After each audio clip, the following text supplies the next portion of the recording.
नमस्कार, आप देख रहे हैं अपना न्यूज और मैं हूं आपके साथ तापसी। पूर्व मध्य रेलवे हाजीपुर आरपीएफ जोनल कार्यालय में तैनात मनोज चौधरी, जो कि विभागीय अधिकारियों की कृपा से कई वर्षों से ये आरपीएफ के हाजीपुर में ये मठाधीश बने बैठे हैं। मठाधीश भी ऐसे वैसे नहीं, बल्कि ये कहे कि आरपीएफ के आईजी को जो भी ये मनोज चौधरी बोले वह बात मानने से भी परहेज नहीं है। झूठ सही बोलकर ये हाजीपुर के आरपीएफ के अधिकारियों को बरगलाने का काम करते हैं। आरपीएफ के सिपाही में बहाल होकर ये आए थे और ताज्जुब तो इस बात का है कि कई वर्षों आरपीएफ के सिपाही में कार्यरत रहने के बाद मनोज चौधरी को आरपीएफ की वर्दी अच्छी नहीं लगी और मनोज चौधरी ने अपनी सेटिंग लगाकर रेलवे डॉक्टर को और उनके जेब को गर्म करने और सिपाही से मेडिकल अनफिट होकर वापस इसी आरपीएफ के दफ्तर में बाबू के पद में दोबारा डीपीओ को और उनके जेब को गर्म कर आज तक आरपीएफ के हाजीपुर के आरपीएफ के मुख्यालय में ही चीफ ओएस के पद पर है। बता दें कि मनोज चौधरी के सिपाही से चीफ ओएस बनने की कहानी में इन्होंने सिर्फ आरपीएफ के इंस्पेक्टरों के स्थानांतरण पदस्थापना के खेल में ही करोड़ों की संपत्ति नामी बेनामी बनाने में महारत हासिल किया है। खुद को आरपीएफ का मसीहा समझने वाले मनोज चौधरी के ऊपर रेलवे के लगभग 6 लाख रुपए बकाया है, जो अब तक मनोज चौधरी ने नहीं दिया है।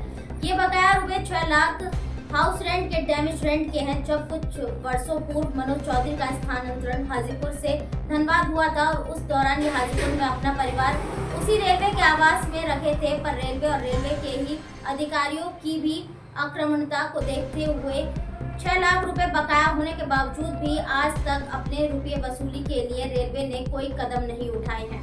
साथ ही साथ अगर देखा जाए तो उस 6 लाख के आज के समय सूद ब्याज अगर जोड़ा जाए तो लगभग 6 लाख से बढ़कर 15 लाख हो जाए। आखिर ये रुपये जो मनोज चौधरी के पास पड़े हैं, इसकी वसूली क्यों नहीं हुई, ये अपने आप में एक सवाल है। वहीं जहां आरपीएफ के कमांडेंट इन दिनों अपने पास वसूलीबाज गैंग बनाए हुए हैं और इंस्पेक्टर लोगों में वसूली करते हैं, इसी वसूलीबाज गैंग के मार्फत बता दें कि मनोज चौधरी अभी भी अपने नाम के सरकारी रेलवे के आवास में नहीं रहता।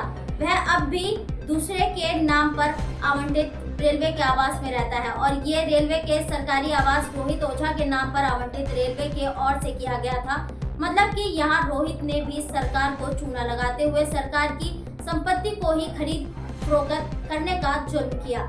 नियम अनुसार रोहित पर भी मुकदमा दर्ज होने चाहिए। साथ ही साथ मनोज चौधरी के खिलाफ भी एक तरीके के मुकदमे पंजीकृत कर मनोज चौधरी को भी दंड देते हुए विधि समाप्त कार्रवाई कर उन्हें भी सजा देना चाहिए। पर मनोज चौधरी जैसे आरपीएफ के हाजीपुर के मठाधीश के सामने किसी की क्या मजाल जो अपना मुंह खोले, क्योंकि उनके मुंह ही मनोज चौधरी ने रुपये के गड्डी से ठूस दिए हैं। ऊपर से शायद फेविक्विक भी लगा दिया है। तभी आरपीएफ के अधिकारियों तो क्या रेलवे के अन्य अधिकारी भी अपना मुंह नहीं खोलते मनोज चौधरी के विरुद्ध। बता दें कि मनोज चौधरी को आरपीएफ की वर्दी पहनने में दिक्कत होती थी, पर इसी आरपीएफ के विभाग में रहकर बिना वर्दी के मिनिस्टर कोटे में काम करने में परहेज नहीं है। विगत 20 वर्ष से एक ही जगह में जमे हुए हैं मनोज चौधरी, पर आज तक इनका कहीं स्थानांतरण नहीं किया गया और करे भी तो क्या करे। आरपीएफ के आईजी आज से पहले जो भी आए उनके मुंह नोटों की गड्डियों से भर दिए थे। अब भी अगर मनोज चौधरी को नहीं हटाया गया तो आने वाले मार्च में इंस्पेक्टर से लेकर सिपाहियों के स्थानांतरण पदस्थापना में ही करोड़ों की लेन देन कर उनके मनचाही आरपीएफ के पोस्टों में तैनाती करवाएंगे और उनसे करोड़ों रुपए की उगाही करेंगे। जी आरपीएफ मनोज यादव जो खुद एक अच्छे इंसान और प्रशासक है, उन्हीं कई आरपीएफ के लोगों ने हाईजैक कर रखा है, जिनका भूत भविष्य और वर्तमान तीनों ही अपराध करने और करवाने के लिए जाने जाते रहे हैं। कोई चावल चोरी के मामले में तो कोई रेलवे के हेरिटेज लोगो इंजन बेचने के मामले में फंसे हैं। ऐसे आरपीएफ अधिकारियों के द्वारा डीजी साहब को हाईजैक कर रखा गया है। मतलब साफ है कि डीजी सिर्फ नाम मात्र है, दलाली आज भी खुलकर जोनों में चल रही है। F9 न्यूज के लिए असीम कुमार सावंतों की रिपोर्ट। खबर बड़ी और खास होगी, असल वजह की तलाश होगी, दुनिया भर के हर गांव, शहर, गली, मोहल्ले पर नजर हमारी होगी।